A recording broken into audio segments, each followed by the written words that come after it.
Olá a todos, o meu nome é Pedro Carvalho, sou nutricionista, faço clínica privada, dou aulas também na Escola Superior de Biotecnologia da Universidade Católica Portuguesa, já trabalho há muitos anos com jovens, atletas e não só, na melhoria dos seus hábitos alimentares, e hoje estou aqui a convite da equipa Convida, que me desafiou para fazer esta formação sobre aquilo que eu considero ser as regras básicas para a alimentação saudável nesta faixa etária. Analisando um bocadinho aquilo que aparece no programa curricular e naquilo que faz parte dos manuais que vocês têm de lecionar, a abordagem, porque é assim que tem que ser, e tem que ser essa abordagem um bocadinho mais formal, passa muito por abordar estes conceitos da dieta mediterrânica, com a questão das pirâmides alimentares e com a questão também da roda alimentar e com todas estas recomendações um bocadinho mais formais que nós já estamos, que já é o normal, que já faz parte daquilo com que nós crescemos, do objetivo da hidratação, da base da pirâmide ser sempre à base de fruta, de legumes, dos cereais integrais, a utilização do azeite como gordura de confecção, e este ajuste às porções, que se calhar nesta fase ainda é um bocadinho difícil, e um conceito um bocadinho complexo de definir aqui a questão destas mesmas porções, com estas recomendações também da água como a principal bebida, com o consumo frequente de peixe e baixo consumo das carnes vermelhas, da questão das ervas aromáticas e do azeite como a confecção, do convívio à volta da mesa, dos produtos sazonais e locais, do consumo moderado de laticínios e de vinho, ou seja, todas estas regras que, no fundo, já fazem um bocadinho parte do senso comum, e algumas delas, principalmente aquelas que até têm a ver com a confecção, relativamente à parte das ervas aromáticas, relativamente à parte do azeite, estarem a ser transmitidas nesta fase, ainda podem estar, no meu entender, esta é uma opinião muito pessoal, um bocadinho desfasadas daquilo que é a mensagem que se calhar nesta faixa etária eles gostariam mais de ouvir, e por isso, olhando até para estes princípios aqui que estão no nosso programa, no Programa Nacional de Alimentação Saudável da DGS, nós vamos aqui escolher os alimentos da época, valoriza a gastronomia saudável, partilha as refeições, ervas aromáticas, vinho com moderação, mexa-se, divirta-se e lembre-se dos frutos gordos, cultura, tradição e equilíbrio. Isto é uma mensagem que passa bem para os adultos.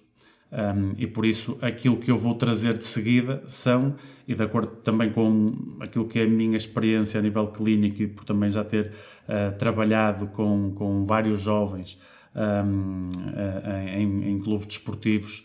jovens atletas, mas não só, porque nessas idades a questão de ser atleta ou não ainda é muito dúbia, ou seja, são jovens que praticam exercício físico, não necessariamente potenciais atletas de elite, mas sobretudo responder um bocadinho àquelas dúvidas e abordar aqueles temas que eventualmente são mais difíceis de abordar e, ao mesmo tempo, que eles estão um bocadinho mais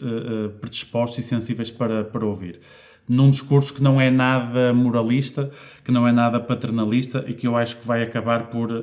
entrar muito melhor nesta faixa etária. E por isso é que eu lhe chamei Conselhos Reais de Alimentação Saudável para Jovens.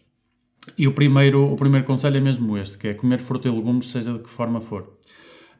Porque existe muito esta tendência, por parte, sobretudo, dos pais, de se esquecerem um bocadinho como é que foi a infância deles, como é que foi a adolescência deles e achar que os filhos têm que ter uma alimentação completamente perfeita aos 12, 13, 14, 15 anos e que têm que gostar de todas as frutas, que têm que gostar de todos os legumes e que têm que o seu paladar já tem de estar aberto para todos os sabores, quando não é de todo isso que acontece. E o principal objetivo aqui é, se a sopa nesta fase tiver de ser passada, que seja sopa passada, é melhor existir essa sopa do que não existir sopa de todo. Se os legumes, para abrir também um bocadinho o sabor dos mesmos, porque objetivamente existe um conceito que é muito interessante, que é os legumes não gostam de ser comidos, e os legumes não gostam de ser comidos porque o seu sabor mais amargo, sobretudo quando ele não é trabalhado, quando não é confeccionado, quando não é adicionado azeite, a ação da temperatura, a ação de algumas ervas aromáticas e especiarias, porque os legumes em natureza têm de ser um alimento que não é nada apelativo para os outros animais, para os predadores. Por isso é que os legumes não gostam de ser comidos e, objetivamente, legumes em cru ou apenas cozidos sem nenhum tipo de preparação prévia, não é de toda a melhor forma nós incentivarmos indivíduos que estão numa fase em que ainda não comem por questões de saúde, porque não estão muito preocupados ainda em serem saudáveis, estão preocupados nas questões mais imediatas, que é o sabor. Isto sabe bem ou sabe mal? E por isso nós tentarmos com que isto saiba bem e fazer alguma preparação prévia, legumes salteados, legumes assados, para que se vão introduzindo estes novos alimentos. A própria questão da fruta, se tiver de ser numa fruta laminada, se tiver de ser em salada de fruta, também não tem problema rigorosamente nenhum. Claro que depois existem aqueles miminhos de colocar às vezes o chantilly nos morangos ou colocar o açúcar na laranja, que às vezes podem ser um bocadinho limados, mas esta preparação prévia também não tem problema nenhum, por uma questão muito simples. Há vários estudos, e se calhar até em idades mais precoces, muito mais na infância até do que na adolescência, que demonstram que para um alimento novo ser aceito, um sabor novo ser aceito, é preciso uma exposição de pelo menos 7 repetições a esses alimentos. Ou seja, eu, em média, como é lógico, não é uma questão matemática e linear, mas eu, em média, teria de provar brócolis 7 vezes, ou teria de provar espinafres 7 vezes, ou tomate 7 vezes, até começar a gostar. E o facto de nós irmos introduzindo estes legumes ou esta fruta de uma forma que seja bem mais fácil de provar, acaba por ser sempre um indicador positivo e uma forma de introduzir melhor este tipo de alimentos. Se em determinada idade, se apenas se gostar de 2 ou 3 tipos de fruta, de 2 ou 3 legumes, não há problema nenhum. Claro, quando não se gosta de nenhum, a situação é diferente, mas se só se gosta de 2 ou 3, vamos comer esses 2 ou 3, repetir esses 2 ou 3, sedimentar bem o gosto por esses. Nem que seja só alface, nem que seja só rúcula, só tomate, só cenoura, só banana, só laranja, o que seja,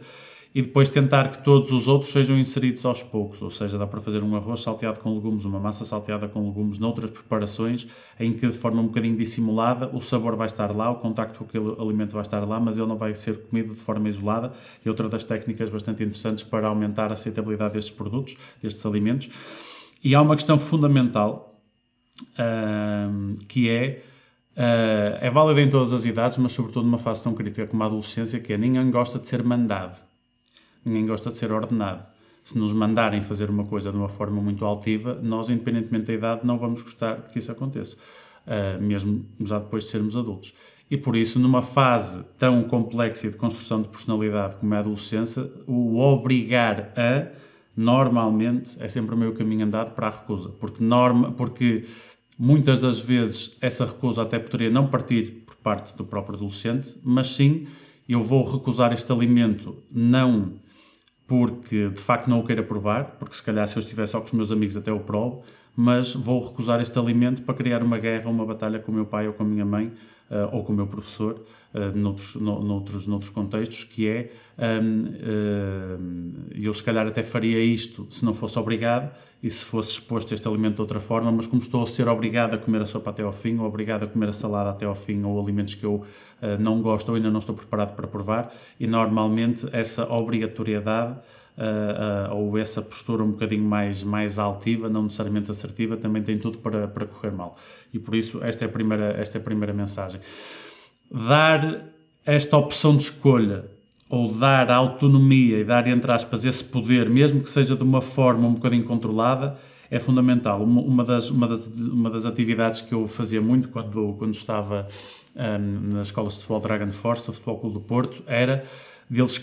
fazerem a sua própria pizza, fazerem o seu próprio cachorro, fazerem o seu próprio gelado ou espetada de fruta, mas só com ingredientes selecionados. Ou seja, era uma escolha totalmente condicionada, porque os ingredientes eram escolhidos por mim. Mas eram eles que achavam que estavam a escolher os próprios ingredientes. Eu vou fazer a minha pizza, vou fazer a minha espetada de fruta, vou fazer o meu gelado ou o meu batido com a fruta que eu quero, com os legumes que eu quero, com os ingredientes que eu gosto mais. Claro que dentro de uma pré-seleção. E isso, mesmo até para gerir a própria alimentação dentro de casa, acaba por ser uma forma bastante interessante, por um lado até de os puxar para a cozinha e de colaborarem nesse processo, e depois até de sentirem orgulho naquilo que fazem. Ou seja, esta pizza saudável, este cachorro saudável, este hambúrguer saudável, este gelado, este batido, ou esta espetada ou salada de fruta, foi feita por mim. Eles acabam por ter orgulho naquilo que fizeram, porque foram eles que que escolheram os ingredientes, ficam de ego cheio porque, objetivamente, foram eles que escolheram aquilo, e cria-se uma paz à volta da alimentação em casa que também acaba por ser fundamental a esse nível. Uma das questões que acaba por também ser fundamental é a questão do açúcar. Normalmente o discurso em volta do açúcar é sempre proibir e dizer que o açúcar faz mal, e como é lógico, toda a gente sabe que consumir açúcar a mais é uma coisa que faz muito pouco sentido, mas proibir ou demonizar, e por isso esta formulação vai aparecer para muitos outros ingredientes daqui para a frente, que é não proibir, demonizar o alimento X, e neste caso é a questão dos alimentos açucarados, mas sim enquadrá-los. Até porque, isto agora falando um bocadinho de ciência um bocadinho mais dura, quando nós avaliamos o índice glicémico no fundo, como todos sabem, será a velocidade da entrada destes hidratos de carbono na corrente sanguínea, que se mede analisando e medindo a glicose plasmática nas 2 horas seguintes à exposição a um determinado alimento. E quando nós olhamos para o açúcar de mesa, a sacarose é metade glicose, metade frutose. A frutose tem um índice glicémico muito baixo porque ela, após a absorção, é logo retida pelo fígado, nesse efeito de primeira passagem. Ou seja, só metade daquele açúcar de mesa que é glicose. Quando nós vamos ao contrário do amido, que apesar de ser um hidrato de carbono complexo, acaba por ser um polímero de glicose. E por isso nós temos sempre esta tendência a dizer hidratos de carbono complexos são lentos, hidratos de carbono simples são rápidos. E de facto isso não é verdade. Basta olhar para uma tabela de índice glicémico e nós vemos que o índice glicémico da sacarose, o açúcar de mesa, é inferior ao do pão branco. Porque a sacarose é metade glicose, metade frutose, e o pão branco é um polímero de glicose. O que faz com que, num exemplo bastante prático para toda a gente, nós temos aqui nesta tabela exemplos de vários cereais para serem comidos de pequeno almoço. Cornflakes, o cornflakes tem açúcar, flocos de aveia, aquelas barras de farelo de trigo com o nome comercial Weetabix, com estes sticks de farelo de trigo, o nome comercial do Albrand, como o Wesley, com granola, com outros cereais infantis de chocolate, sejam Choca-Pic, sejam outros cereais estrelitas, Golden Grams, para toda a gente ficar a par destes nomes comerciais. Nós olhando aqui para o valor energético, para as calorias, elas por 100 gramas são praticamente todas iguais, andam tudo ali entre 350 a 400 calorias, a não ser quando estamos a falar de muesli ou granolas, que por colocarmos com os frutos gordos, com as nozes, amêndoas, amendoins, avelãs, etc., vão ter uma quantidade de gordura muito maior e a nível de gordura total e de calorias totais também vão aumentar muito mais essa quantidade de gordura. Tendo em conta que aquilo que faz baixar ou atenuar esse índice glicémico de determinado alimento é, por um lado, a quantidade de hidratos de carbono totais, a quantidade de fibra e a quantidade de proteína, não necessariamente se tem mais ou menos açúcar. Aquilo que nós podemos ver, olhando para as mesmas tabelas de índice glicémico, é o quê? Quando nós analisamos os que têm menor índice glicémico, ou seja, que em teoria seriam os mais saudáveis, de facto, tudo o que tem mais fibra tem um índice glicémico menor. A fibra é um polissacarídeo não amiláceo, por isso é um hidrato de carbono, mas que não é digerido nem absorvido, e por isso é que olhamos ali para os Albrand e tem um índice glicémico de 44. É o que tem menos. E depois olhamos ali para a aveia, e a aveia também tem, em média, um índice glicémico de 55. Se for a aveia instantânea, como agora também está muito na moda, por algumas marcas de suplementos, aveias instantâneas de sabores, o índice glicémico da aveia instantânea já aumenta praticamente para 80.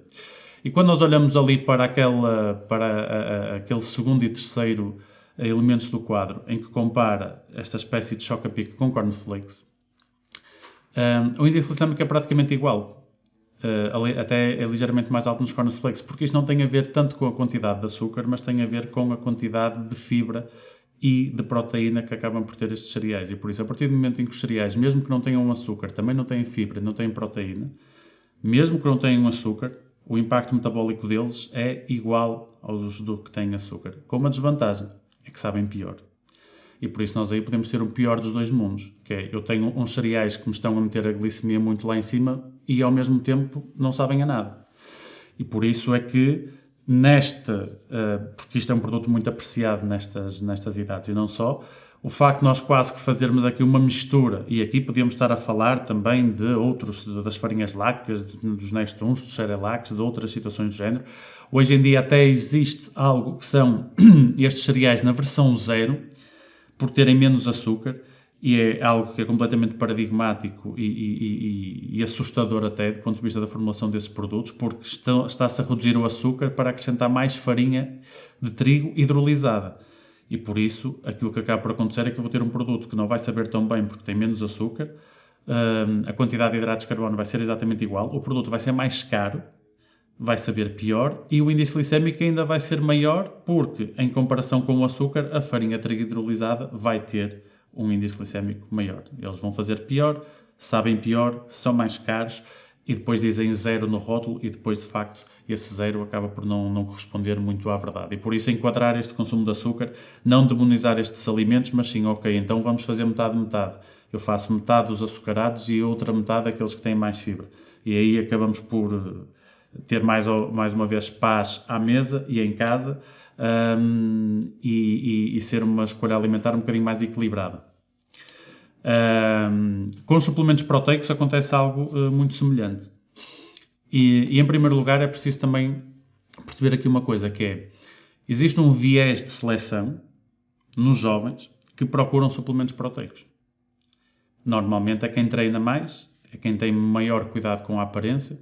quem já estuda mais e pesquisa mais esse tipo de alimentos nas redes sociais e na internet, e por isso, seja com muitos outros alimentos hoje em dia que têm uma grande quantidade de proteína, seja com os próprios suplementos,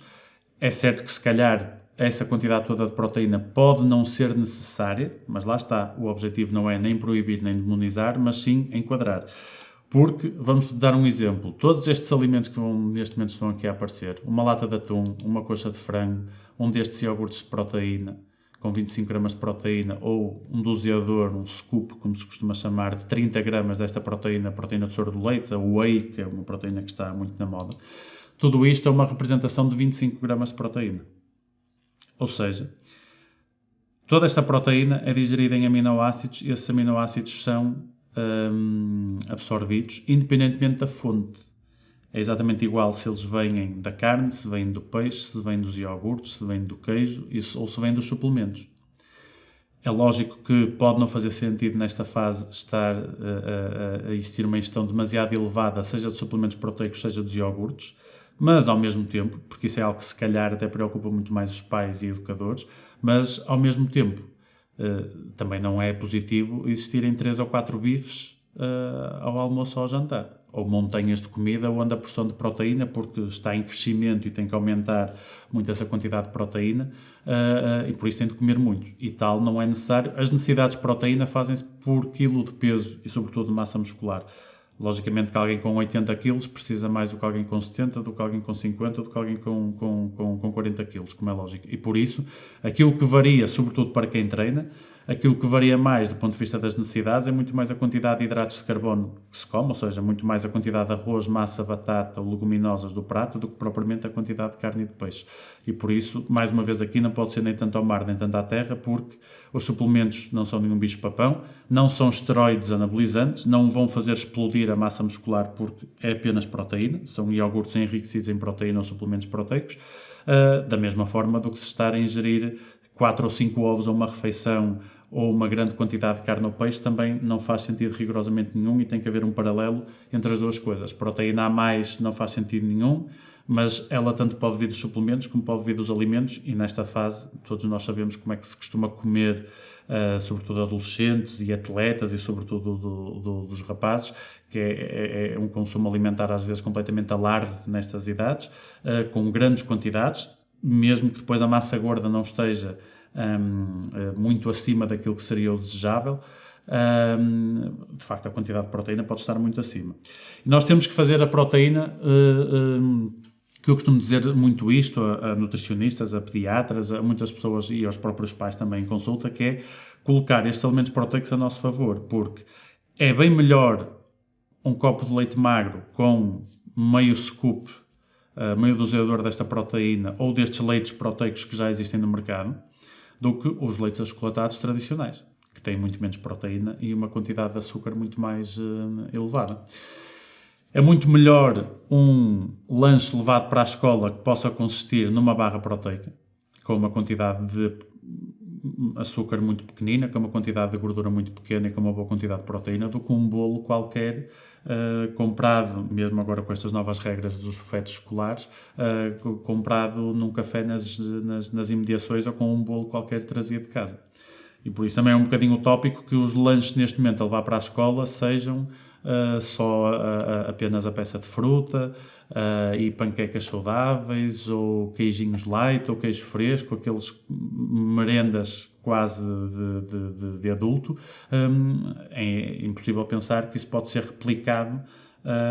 numa escola, porque até existe um bocadinho a pressão social para alimentos um bocadinho mais apelativos. Daí o sucesso de bolos e de refrigerantes e todos esses alimentos. Por isso, a barra proteica, neste caso, sendo um chocolate, mas um chocolate saudável, acaba por fazer também, conquista quem está do outro lado, sendo um alimento também perfeitamente saudável. Mesmo a questão dos batidos proteicos, não há comparação nenhuma possível, e que isto até parece quase um lanche de atleta, que é fazer um batido proteico e uma banana a acompanhar. É quase um lanche de atleta, e não tem nada a ver do que se fosse um sumo ou um refrigerante com outro bolo, ou estes bolinhos quase que vêm já comercialmente de casa, que vão ter uma quantidade gigantesca de açúcar e de gordura, e ainda por cima estas proteínas todas elas têm sabor, e dá para fazer ali coisas boas também do ponto de vista organolético, e boas do ponto de vista também nutricional. E por isso os suplementos proteicos, se bem utilizados, estes alimentos proteicos se bem utilizados, até podem ser aliados do ponto de vista da construção de uma alimentação saudável nestas idades. Estes são alguns conselhos que eu costumo dar, sobretudo em consulta, quer para pais, quer para os próprios adolescentes, que é, qual é estas guidelines, ou quais são os critérios que têm que existir para que se possa acrescentar aqui um suplemento qualquer, não só de proteína, mas outros, como vamos falar a seguir. Se já deu o salto pubertário, que é uma questão muito importante, e se eventualmente até é um potencial atleta de elite, ou seja, se já tem um volume de treino muito, muito elevado, não é só treinar 2 ou 3 vezes por semana, mas sim quase todos os dias, com um volume de treino pelo menos acima dessas 10 horas semanais, que em alguns atletas, em algumas modalidades nesta fase é perfeitamente possível. Se a dieta já está equilibrada, se já tem bons hábitos de sono, pelo menos essas 7, 8 horas, dependendo muito depois também daquilo que é o exercício, porque nestas idades há treinos sempre a acabar muito em cima da hora de jantar, jantares tardios, e às vezes pode não dar para dormir tanto. Se o atleta e se os pais sabem os benefícios esperados e os potenciais efeitos secundários, e depois se esta suplementação também acaba por ser supervisionada, se são suplementos de qualidade e se não se excederem as quantidades prescritas. Porque uma das coisas que eu costumo muito dizer é que é assim, se ele não fizer suplementos a bem, vai fazer suplementos a mal. Se não fizer de forma supervisionada por pais, nutricionista ou pediatra, vai fazer a mal, porque se calhar vai copiar aqueles que o amigo já faz, que o colega já faz, ou vai mandar ele vir da net, e por isso temos sempre aqui um problema entre mãos. Estas guidelines do ponto de vista, ou esta checklist nutricional, que depois também serve quase para negociar os suplementos, que é, se eu quero ter alguns suplementos alimentares para aumentar a massa muscular, para melhorar a minha performance, então eu tenho de cumprir pelo menos estes critérios. Se não tenho uma dieta equilibrada, os suplementos não vão lá fazer nada. E esta dieta equilibrada, esta checklist é o quê? 3 a 5 porções de laticínios diariamente, sobretudo as porções magras, leite magro, iogurtes magros, queijo magro. Não há grande espaço para laticínios meio gordos ou gordos, porque esse potencial efeito da vitamina A que existia por se retirar a gordura, ou esse déficit de vitamina A, na realidade não existe. Nós vamos buscar a vitamina A a muitos alimentos, à cenoura, ao pimento, ao tomate, por isso à batata doce, à abóbora, por isso não há necessidade rigorosamente nenhuma de optar por laticínios nas versões meio gordas. Se existem pelo menos 3 peças de fruta diariamente, e aqui com esta a indicação de uma delas ser a laranja ou kiwi por causa das quantidades de vitamina C, porque única e exclusivamente banana é melhor do que nada, como já vimos anteriormente, mas é preciso, se calhar, a esse nível tentar dar um passo em frente para que sejam outras frutas um bocadinho mais equilibradas. Pelo menos 2 porções de legumes diariamente, seja sopa ou legumes no prato, pelo menos uma delas estar sempre lá. Se existirem os frutos gordos diariamente, apesar de eles serem alimentos muito calóricos, e por isso para adolescentes aí com algum excesso de peso ou em risco de obesidade, se calhar eram alguns alimentos a ter um bocadinho mais de controle. Os frutos vermelhos diariamente é um pormenor que se calhar só mesmo para atletas com muito volume de treino é que é importante ter, mas acabam por ser também os frutos mais com potencial antioxidante maior. Quando existe pão, este pão ser sempre escuro, não tem de ser sempre integral, mas pão de centeio, pão de mistura. às refeições ou à água, ou então, em caso de aumentar a quantidade de hidratos, aumentar aí o aporte desses sumos naturais. Monitorizar o estado de hidratação e, por isso, olhar para a cor da urina é sempre fundamental, ter sempre uma urina o amarelo clarinho ou quase transparente, sobretudo a primeira da manhã, e depois tentar pelo menos essas 7 horas de sono por dia, todos os dias da semana. E por isso, se esta checklist não estiver cumprida, os suplementos também não vão lá acrescentar muito. Para além do açúcar, para além dos suplementos proteicos, também a própria cafeína tem de ser enquadrada por uma questão muito simples, que é ou vão consumi-la bem ou vão consumi-la mal, e é sobretudo nestas idades que começa a aparecer este consumo. Os dados que existem aqui da EFSA apontam por uma quantidade aqui entre os 10 a 18 anos, claro que depois varia muito de país para país e varia com o contexto, em quantidades aqui entre 0,4 a 1,4 mg por quilo de peso. É uma quantidade que ainda assim é considerada segura, porque nós estamos aqui a falar de um valor diário de segurança que anda à volta das 3 mg por quilo de cafeína. Para um peso médio, vamos imaginar, de 70 kg, 3 mg por quilo equivale a mais ou menos 3 cafés por dia. Ou seja, por cada café expresso pode andar aí à volta dessas 70 mg de cafeína. Olhando para aquilo que é a quantidade de cafeína que está presente aqui nestas bebidas correntes, aquilo que nós podemos ter, um café expresso pode andar aí à volta dessas 80 mg, o chá, sobretudo se for chá preto, pode ter metade, mas numa porção maior, numa caneca de 200-250 ml, o descafeinado não tem cafeína praticamente nenhuma. As bebidas energéticas, o Red Bull, o Monster, que podem assustar um bocadinho, e que de facto também não convém que o seu consumo seja excessivo, mas equivalem apenas a um café, ou seja, são estes 75 mg por 250 ml. Claro que as latas de Monster ou de outras marcas, por terem meio litro, aí já estamos a falar de 2 cafés e elas também não devem ser incentivadas. Os refrigerantes de cola e os iced teas é o equivalente por lata de 330 ml, é o equivalente a cerca de 30 a 40 mg de cafeína no máximo.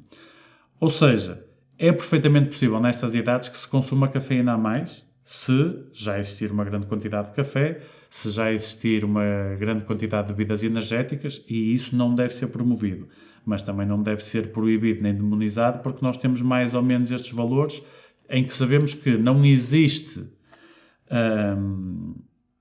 um efeito negativo do ponto de vista destas quantidades de cafeína, até aquelas 3 mg por quilo, e aquilo que a ciência nos diz é que a questão do sono tem de ser ajustada e tentar que esta quantidade de cafeína nunca ocorra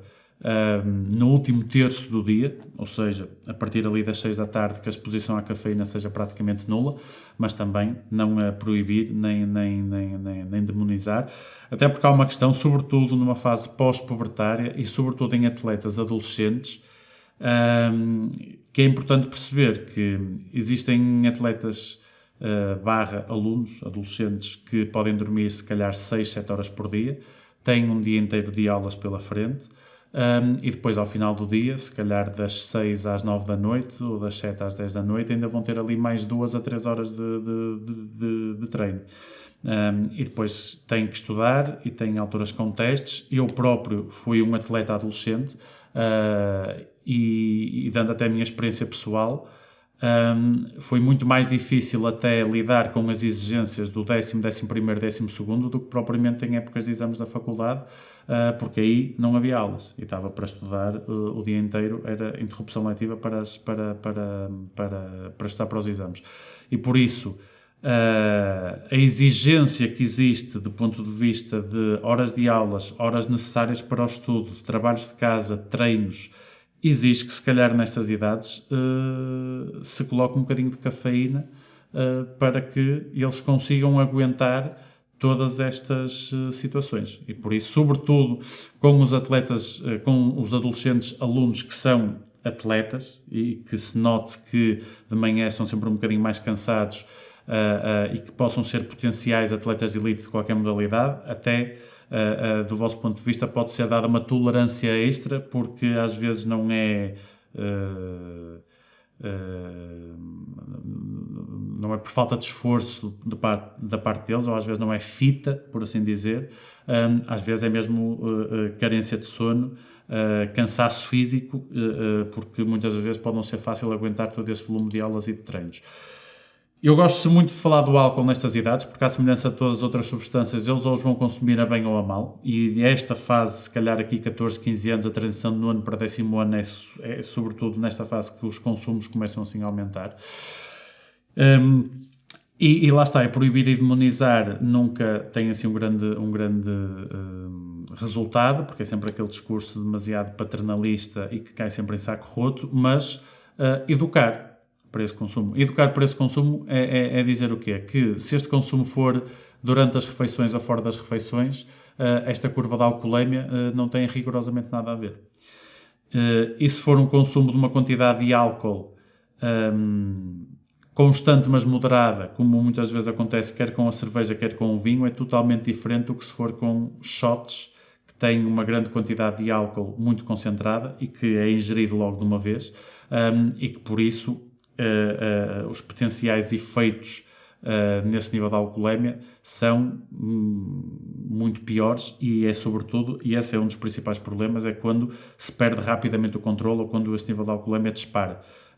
Uma coisa é estar a beber cerveja ou vinho no decorrer de uma refeição, outra coisa é estar a beber shots em jejum. E estamos aí a falar de dimensões completamente diferentes de como é que esse álcool vai ser absorvido e a velocidade com a qual vai ser absorvida.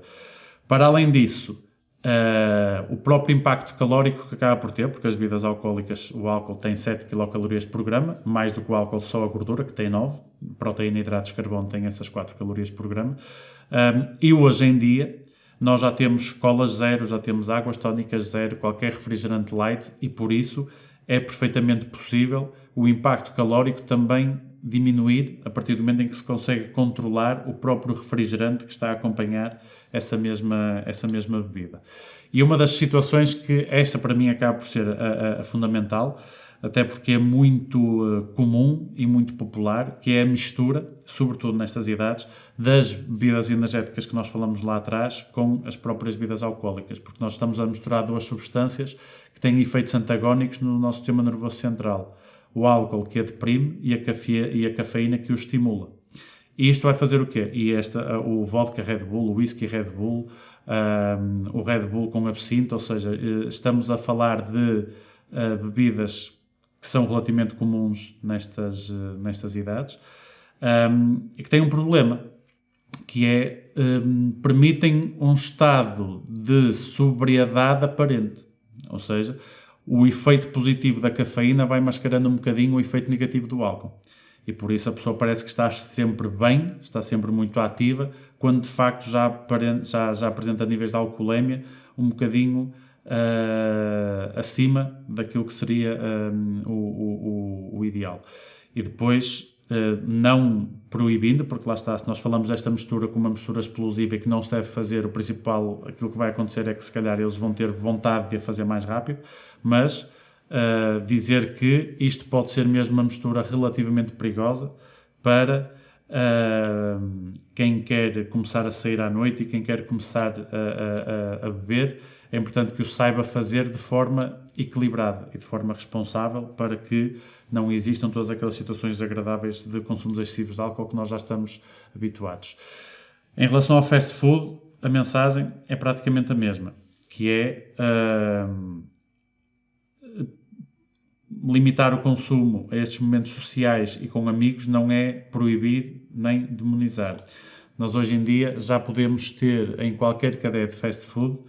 até porque os pedidos já quase não se fazem ao balcão, já se fazem naqueles ecrãs touch em que dá para pedir tudo e mais alguma coisa. Para personalizar é diferente eu pedir um hambúrguer ou um cheeseburger com 400, 500 calorias de outros com 2 e 3 e molhos e tudo e mais alguma coisa que já vão ter o dobro ou o triplo. Dá para pedir com molhos, sem molhos, com mais queijo, com menos queijo, ou seja, dá para personalizar por completo aquilo que é, estou a falar de hambúrgueres porque eventualmente são aqueles que são um bocadinho mais comuns a nível de fast food. Uma troca que é fundamental, até porque nós já temos os menus normais, depois por mais 50 cêntimos dá para meter o menu XL e depois dá para fazer o refill de voltar a ir lá e voltar a encher o refrigerante. E se nós trocarmos um refrigerante normal por um light, em cada copo, mais ou menos de meio litro, são menos 200 a 300 calorias, são menos 50 a 70 gramas de açúcar. É uma enormidade de calorias e de açúcar que se poupa só nesta pequena troca. Ok, vamos fazer as batatas, mas se evitarmos os molhos nas batatas, já estamos a fazer uma poupança de calorias muito grandes. Logicamente que também há saladas, também há sopas nesses locais, mas como é lógico, ninguém vê um grupo de adolescentes numa cadeia de fast food a partilhar uma salada ou partilhar uma sopa, e por isso não é preciso ter um papista e não é preciso ter um discurso assim tão papá, neste caso, de proibir tudo.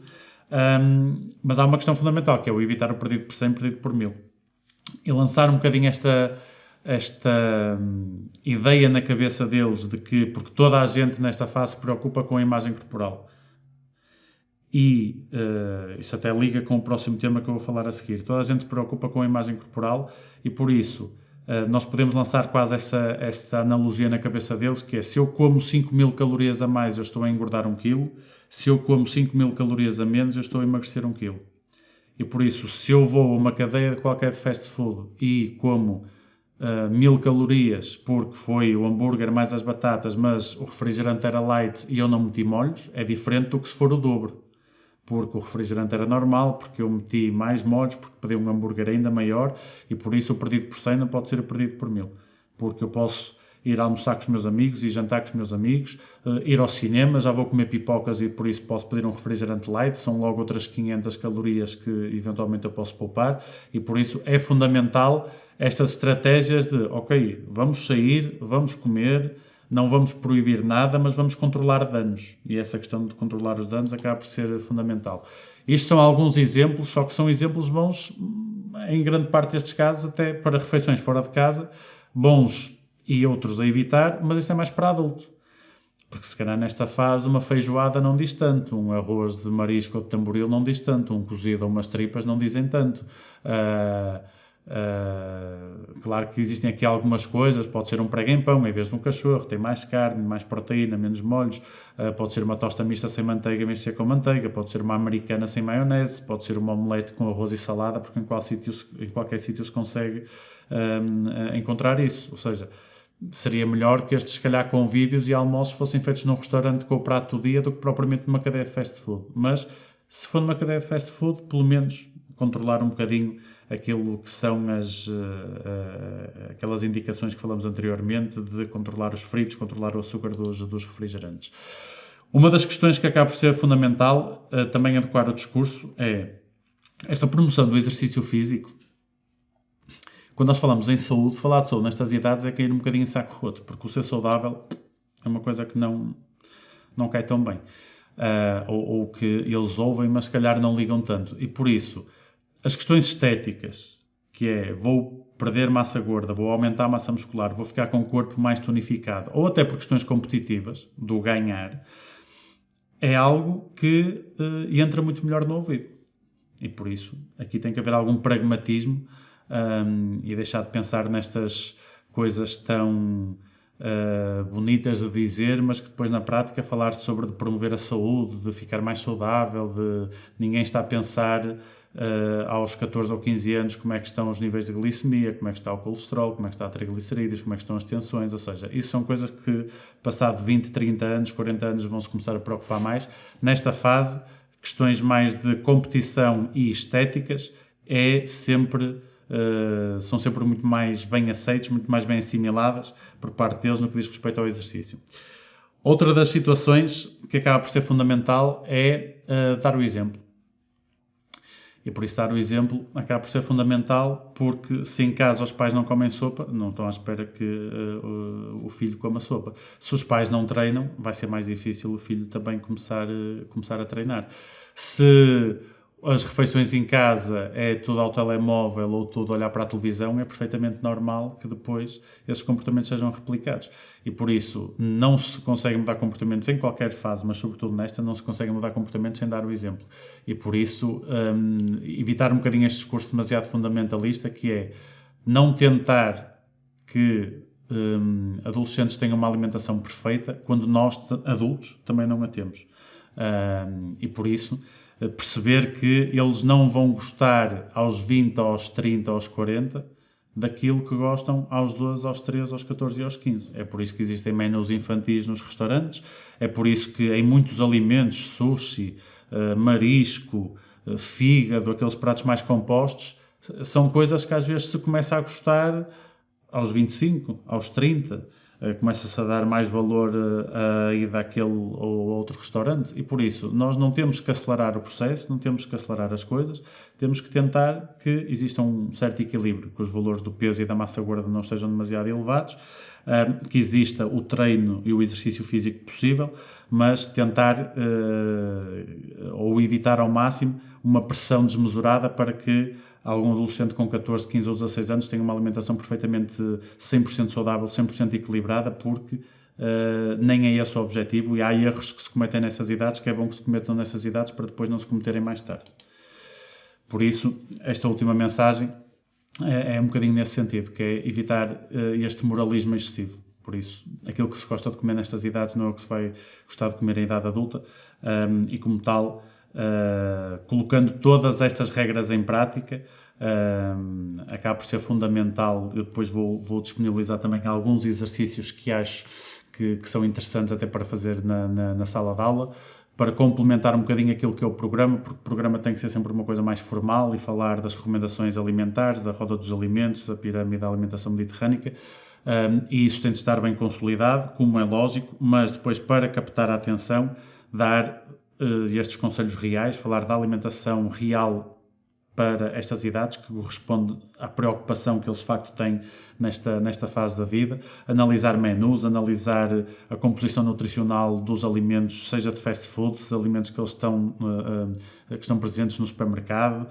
e incentivar para a leitura do rótulo, para que eles próprios sejam curiosos e da próxima vez que forem às compras já vão ver a quantidade de calorias, a quantidade de proteína, a quantidade de açúcar, a quantidade de gordura, e perceber que, ok, eu posso fazer algumas trocas, não vou perder muito no sabor, vou continuar a comer coisas que gosto, mas vou continuar a comer coisas muito menos calóricas e muito mais equilibradas nutricionalmente. Por isso, muito obrigado.